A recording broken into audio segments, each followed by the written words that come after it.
So previously we've seen how to create, read, and update using MongoDB in the Mongo shell. And now it's time to look at how we would delete data from our collections. And again, if I scroll down in this Crud documentation, we've got a section that tells us how to do this. And you can see that the two main methods we'll be relying on is delete one and delete many.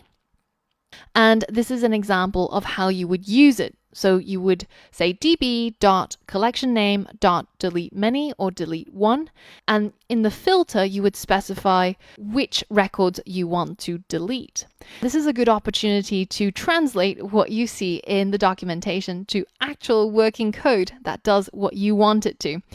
I want you to remove this second record that we added, which is the pencil record, by reading and using the documentation on MongoDB. Pause the video now and give that a try. Okay, as we saw over here, all we need to implement is db.collection.delete1. And we're going to say db.products.delete1.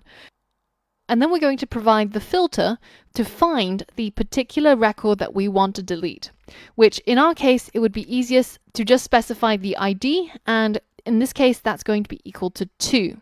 So now if I hit enter, then you can see that my request has been acknowledged and one record has been deleted.